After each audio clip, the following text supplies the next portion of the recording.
سورہ انعام کی آیت نمبر 151 ہے۔ اعوذ باللہ من الشیطان الرجیم، بسم اللہ الرحمن الرحیم،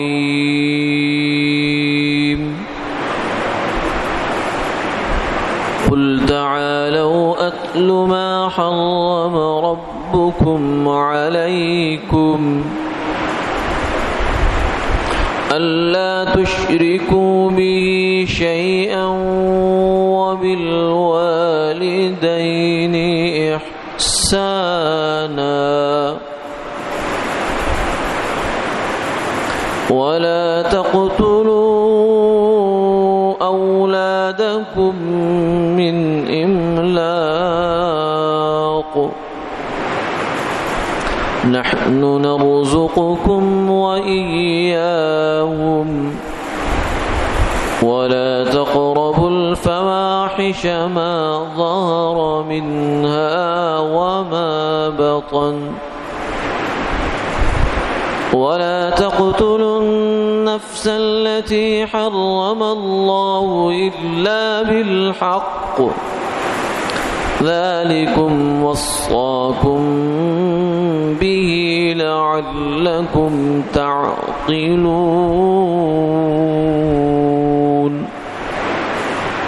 صدق اللہ العظیم۔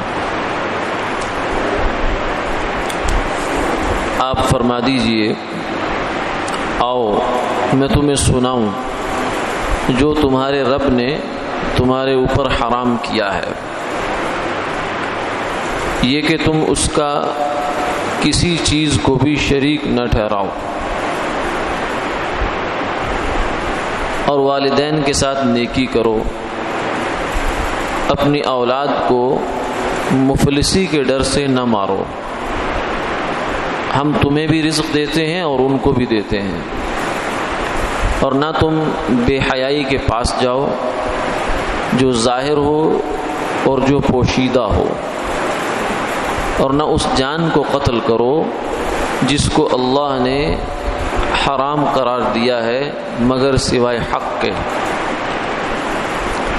یہ اللہ کا تم کو حکم ہے تاکہ تم سمجھو۔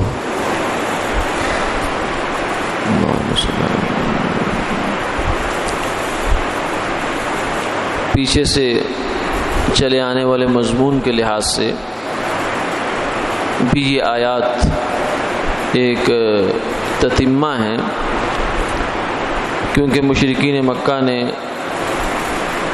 کچھ جانور حرام قرار دیے، کچھ کھیتیوں میں ایسی چیزیں قرار دی، تو ان سے فرمایا کہ مطالبہ کریے، پوچھئے کہ یہ کیا کہاں سے لے آئے تم لوگ۔ پھر جب ان کے پاس کوئی بات نہیں بن پائی تو اب اللہ تعالیٰ نے آپ صلی اللہ علیہ وسلم پر یہ حکم نازل فرمایا کہ ان کو بتائیے کہ اصل حرام یہ ہے جس کو اللہ نے حرام قرار دیا، اور جس کا حرام ہونا سمجھ میں بھی آتا ہے۔ ایک عام آدمی بھی اگر دیکھے انصاف کے ساتھ تو سمجھتا ہے ہاں بالکل ٹھیک ہے، یہ باتیں حرام ہونی چاہیے۔ وہ جو تم نے حرام ٹھہرا لیے کہ فلاں جانور کو مرد کھا سکتے ہیں، عورتیں نہیں کھا سکتی، اس کا حمل ہو تو یہ کھا سکتا ہے وہ نہیں کھا سکتا، ایسی عجیب و غریب قسم کی منطق ہے کہ وہ نہ سمجھ میں آنے والی ہے۔ ہاں یہ دیکھو، آؤ، تمہیں کھلا چیلنج ہے کہ آؤ دیکھو آ کر اللہ نے تمہارے لیے کیا حرام قرار دیا۔ یہ آیات 3 آیات یہاں سے چلتی ہیں۔ ان آیات کی بڑی اہمیت ہے۔ بعض حضرات نے یہ فرمایا کہ یہ رسول اللہ صلی اللہ علیہ وسلم کی اگر کوئی بندہ تفصیلی وصیت دیکھنا چاہے تو وہ یہ ہے، یعنی آپ نے امت کو کیا کرنے کا حکم دیا، کیا نہ کرنے کا حکم دیا، تو ان میں سے ایک آیت آج ہم نے تلاوت کی اور 2 ایک آگے ہے۔ حضرت کعب احبار فرماتے ہیں کہ تورات جو ہے اس کی ابتدا بھی انہی آیات سے ہوتی تھی، اور موسیٰ علیہ السلام پر اللہ نے 10 احکامات نازل کیے تھے جو ان 2 آیات کے اندر آ گئے سارے۔ اس لیے بعض حضرات نے یہ بھی فرمایا کہ آدم علیہ السلام سے لے کر حضور صلی اللہ علیہ وسلم تک آخری نبی خاتم النبیین ہیں، دین ایک رہا ہے، شریعت بدلتی رہی ہے۔ دین وہ بنیادی عقیدے ہوتے ہیں، جو بنیادی باتیں ہوتی ہیں جو کسی بھی مذہب میں بدلتی نہیں ہیں۔ مثلا چوری کرنا بری بات ہے، شرک کرنا، کفر کرنا، زنا کرنا، حرام غصب کرنا، ڈاکہ کرنا، یہ سب برے کام ہیں۔ یہ کسی بھی مذہب اور ملت میں اس کی گنجائش کبھی بھی نہیں رہی۔ تو یہ دین کبھی نہیں بدلا۔ آدم علیہ السلام کا دین بھی وہی تھا جو حضور صلی اللہ علیہ وسلم کا ہے۔ ہاں، اس کے جو عملی طریقہ کار ہے اس میں تبدیلی ہو سکتی ہے، ہوتی رہی ہے۔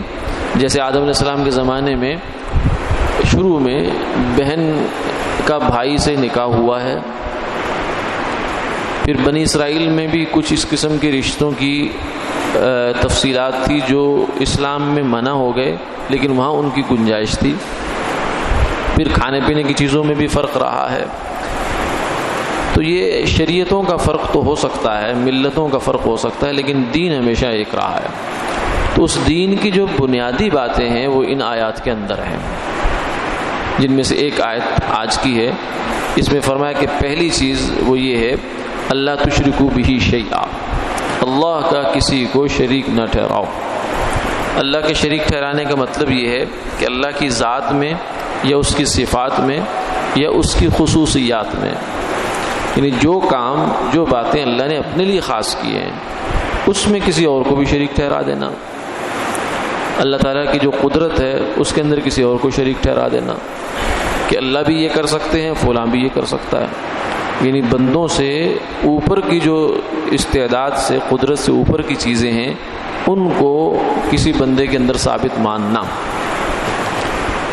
اور دوسری چیز یہ فرمائی کہ وبالوالدین احسانا، والدین کے ساتھ اچھا سلوک۔ یہ قرآن پاک میں جہاں بھی اللہ تعالیٰ نے اس بات کا تذکرہ کیا ہے وہاں اپنے حق کے بعد جو دوسرا حق بیان فرمایا وہ والدین کا حق ہے، کیونکہ انسان کی جو رب ہے وہ تو اللہ تعالیٰ ہے، جنہوں نے اس کو پیدا کیا، خالق وہ ہیں اس کے، لیکن اس کے وجود میں آنے کا سب سے پہلا ذریعہ اس کے والدین بنتے ہیں۔ یعنی دوسرے لفظ میں اب یوں کہہ لیں کہ انسان کے اوپر جو نعمتیں ہیں، اللہ کی بے شمار نعمتیں ہوتی ہیں، سمندر میں ڈوبا ہوتا ہے ہر وقت ہر آدمی اللہ کی نعمتوں کے، لیکن ان سب نعمتوں کی بنیاد ہوتی ہے وجود۔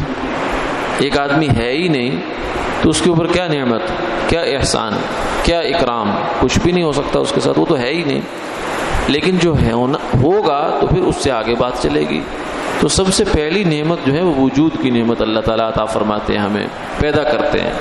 تو اس پیدائش کے بعد کے اندر جو بنیادی سبب بنتا ہے اللہ تعالیٰ بناتے ہیں، وہ والدین بنتے ہیں۔ تو اس لیے آدمی کی گویا کہ انسان کی والدین جو خدمت شروع کر دیتے ہیں وہ اس کے اس دنیا میں آنے سے پہلے ہوتی ہے، وجود میں آنے سے پہلے ہوتی ہے۔ اس کی فکر شروع ہو جاتی ہے، اس کے لیے حملتہ امہ کرہا ووضعتہ کرہا، ماں اس کو اٹھا کر پھرتی ہے، 9 مہینے تک اس کا بوجھ اٹھاتی ہے، پھر اس کو دنیا میں لانے کا جو ہے تکلیف دہ مرحلہ اس سے گزرتی ہے، پھر آگے اس کو پرورش ہے، اس کو پالنا ہے، پوسنا ہے، اس کو بڑا کرنا ہے، اس کی ایک ایک دن، ایک ایک لمحہ، ایک ایک منٹ گزارنا ہے اس کے ساتھ۔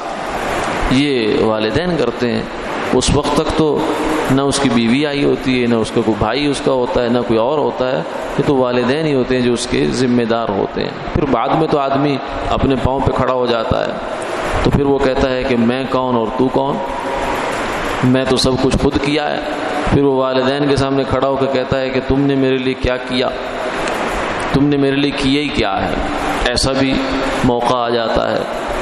انسان اس حد تک اپنی جو ہے وہ گھمنڈ میں آ جاتا ہے، اپنے زور بازو پر اس کو اس حد تک اعتماد ہو جاتا ہے کہ وہ کہتا ہے کہ تم نے میرے لیے کیا کیا ہے۔ تو یہ لیکن جب وہ بے بس تھا، لاچار تھا، اس وقت والدین نے سب کچھ کیا تھا اس کے لیے۔ اس لیے جہاں بھی اللہ نے اپنی عبادت کا تذکرہ کیا ہے ساتھ ہی فرمایا وبالوالدین احسانا، والدین کے ساتھ حسن سلوک۔ والدین اگر موجود ہوں، حیات ہوں، تو ان کے ساتھ حسن سلوک۔ اگر وہ دنیا سے تشریف لے گئے، پردہ فرما گئے، دونوں چلے گئے یا ایک چلے گئے، تو ان کے جو عزیز ہیں، رشتہ دار ہیں، دوست ہیں، حتیٰ کہ ان کے ساتھ حسن سلوک کرنا، یہ بھی والدین کے ساتھ حسن سلوک ہے۔ ایک صحابی آیا، یا رسول اللہ، آپ نے فرمایا کہ ماں کے ساتھ اچھا سلوک کرو۔ انہوں نے کہا یا رسول اللہ، ماں تو فوت ہوگی۔ فرمایا اس کی بہن یعنی تمہاری خالہ حیات ہے؟ فرمایا جی وہ حیات ہے۔ فرمایا اس کے ساتھ حسن سلوک کرو، وہ بھی تمہاری ماں کے ساتھ حسن سلوک کی طرح ہی ہے۔ پھر دوسرا یہ ہے کہ آدمی ان کے لیے ان کی قبر میں ٹھنڈک پہنچانے کے لیے کوئی صدقہ جاریہ کا انتظام کرتے، یعنی ایسا عمل جو ان کی قبر کو قیامت تک ٹھنڈا کرتا رہے، اور پھر ان کے لیے ایصال ثواب کا اہتمام کرے۔ ہر روز تھوڑا سا ہی چاہے عمل ہو، جو والدین کے لیے ایصال ثواب کا آدمی کو اہتمام کرنا چاہیے۔ اگلا حکم یہ فرمایا وَلَا تَقْتُلُوا أَوْلَادَكُم مِّنْ إِمْلَاقٍ، اپنی اولاد کو مفلسی کے ڈر سے قتل نہ کرو۔ یعنی اولاد ہو گئی، ایک صورت تو یہ ہے اب ان کو مار دو، کیوں؟ کھائیں گے کہاں سے؟ ہماری تو اپنی روٹی پوری نہیں ہو رہی، تو ان کو کہاں سے دیں گے؟ تو اللہ نے فرمایا کہ نحن نرزقکم وإیاہم، کچھ ہوش کرو، کچھ عقل کے ناخن لو، تمہیں کون دیتا ہے؟ یہ جو کھیتی ہے تم خود اگاتے ہو، آسمان سے پانی تم خود برساتے ہو، جانور تم پیدا کرتے ہو، زمین تم نے بنائی ہے، زمین کے اندر جو غلے سٹور کیے تم نے کیے ہیں۔ أَأَنْتُمْ تَزْرَعُونَهُ أَمْ نَحْنُ الزَّارِعُونَ أَفَرَأَيْتُمْ مَا تَحْرُثُونَ، کھیتی تم اگاتے ہو۔ أَفَرَأَيْتُمُ الْمَاءَ الَّذِي تَشْرَبُونَ أَأَنْتُمْ أَنزَلْتُمُوهُ مِنَ الْمُزْنِ أَمْ نَحْنُ الْمُنزِلُونَ، یہ جو پانی آسمان سے آتا ہے، پیتے ہو، زمین سے نکلتا ہے، تم نے سٹور کیا ہے، تمہیں تو خبر ہی نہیں ہے کہاں سے آتا ہے، کیسے ہوتا ہے۔ تو یہ جب اللہ اتنا سارا نظام رزق وہ چلا رہا ہے، تو کسی ایک فرد کی روزی تمہارے اوپر وہ ڈالے گا۔ وَمَا مِن دَابَّةٍ فِي الْأَرْضِ إِلَّا عَلَى اللَّهِ رِزْقُهَا، اس زمین پر چلنے والا ہر ذی روز جاندار جو ہے، اس کا رزق اللہ نے اپنے ذمے لے رکھا ہے۔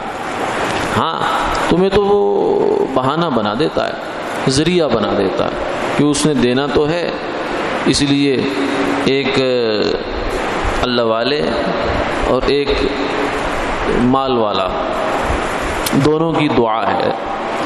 وہ یہ کہتے تھے کہ یا اللہ والے یہ کہتے تھے کہ یا اللہ تو نے مخلوق کو ہدایت تو دینی ہے، اپنا راستہ بھی دکھانا ہے، ان کو نیکی کی توفیق بھی دینی ہے، تو میرے واسطے سے دے دے، میرا کھاتہ بھی کھل جائے گا، میرے نامہ اعمال میں بھی اضافہ ہو جائے گا، یعنی سبب اور ذریعہ مجھے بنا لے۔ اور ایک مال والا وہ اللہ سے دعا کرتا تھا یا اللہ مخلوق کی روزی تو نے دینی ہے، تو آپ کے ذمے ہے، آپ نے اپنے ذمے لیا اس کو، تو اب اگر میرے ہاتھ سے جائے گی تو مجھے صدقے کا ثواب مل جائے گا، مجھے کفالت کا ثواب مل جائے گا۔ یا اللہ آپ تو محتاج نہیں ہیں، آپ تو پتھر میں کیڑے کو بھی رزق دیتے ہیں، آپ تو اس مچھلی کو بھی رزق دیتے ہیں جو سلیمان علیہ السلام کی دعوت کئی دنوں کا کھانا ایک لقمے میں کھا گئی تھی۔ تو آپ کے رزق کے خزانے تو بڑے وسیع ہیں، تو میرے واسطے سے ہی یہ کام بھی کر دیجئے۔ تو فرمایا نحن نرزقکم وإیاہم، تم اپنے کسی غلط فہمی میں نہ رہنا کہ ہم کھلاتے ہیں، ہم پلاتے ہیں بچوں کو، نہیں، تمہیں بھی ہم دیتے ہیں، انہیں بھی ہم دیتے ہیں۔ ہاں اگر ہم روک لیں تو پھر ذرا پتہ کر کے دکھاؤ، پھر دکھاؤ کہ کیسے کہاں سے رزق لاتے ہو تم۔ اگر ہم اپنا نظام روک لیں یا اس نظام کو ہم الٹا کر دیں، اس لیے یہ بچوں کو قتل نہ کرو۔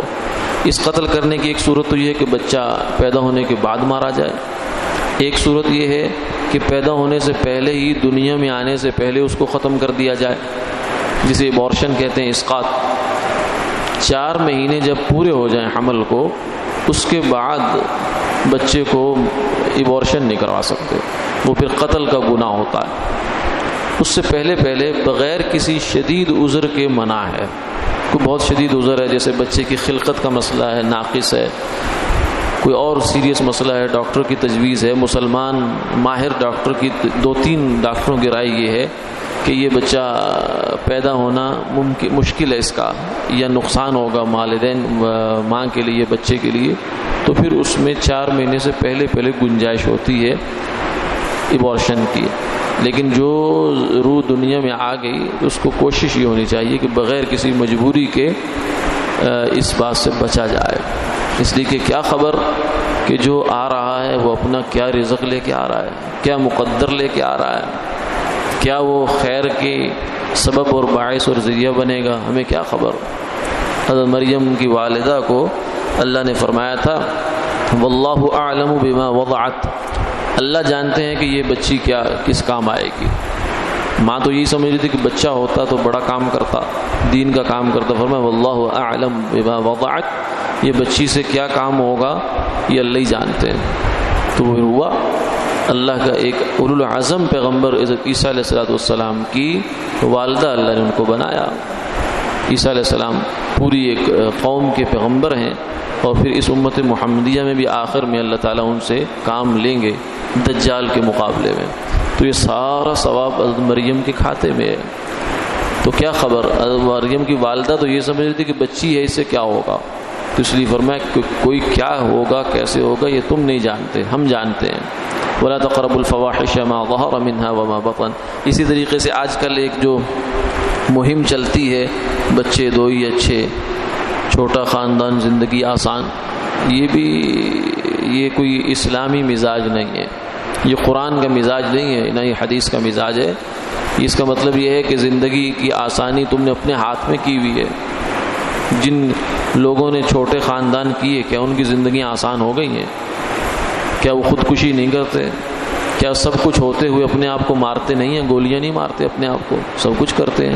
تو زندگی آسان تو دین سے ہوتی ہے، اللہ راضی ہو گئے زندگی آسان، نہ چھوٹے خاندان نہ بڑے خاندان، اگر اللہ راضی تو زندگی آسان۔ وَلَا تَقْرَبُوا الْفَوَاحِشَ مَا ظَهَرَ مِنْهَا وَمَا بَطَنَ، فرمایا کہ برائی کے، بے حیائی کے کاموں کے قریب نہ جاؤ، چاہے وہ کھلی برائی ہو یا خفیہ ہو۔ شیطان کا ہتھ کنڈا یہ ہوتا ہے کہ شیطان کبھی بھی انسان کو براہ راست گناہ کی دعوت نہیں دیتا کہ تو یہ غلط کام کر لے، یہ نہیں کہتا۔ ہمیشہ اس کی ترتیب یہ ہوتی ہے کہ وہ آہستہ آہستہ آہستہ سٹیپ وائز لے کے چلتا ہے آدمی کو، پہلے یہ کروایا پھر یہ کروایا پھر یہ کروایا پھر یہ کروایا۔ کیوں؟ اس لیے کہ ہر چھوٹا گناہ بڑے گناہ کی استعداد پیدا کرتا ہے، جیسے چھوٹی نیکی بڑی نیکی کی استعداد پیدا کرتی ہے۔ ایک آدمی نے کسی اللہ والے سے کہا جی میں نماز نہیں پڑھ سکتا، میں آپ سے تعلق تو قائم کرتا ہوں لیکن میرے سے نماز نہیں ہوگی۔ تو انہوں نے فرمایا اچھا یہ بات ہم تیری مان لیتے ہیں، ایک بات تو ہماری مان لے۔ فرمایا جی وہ کیا؟ کہنے لگے اچھا تو یوں کر، جب اذان ہو جائے نا تو بس صرف وضو کر لیا کر، نماز نہ پڑھا کر بشک۔ اب اس نے 2-4 دن تو ایسا کیا، لیکن چونکہ وضو ایک نیکی ہے اس سے شیطان کا اثر ختم ہوتا ہے۔ جب اذان ہوئی، اللہ کا نام سنا، وضو کیا تو شیطان تو بھاگا اس سے۔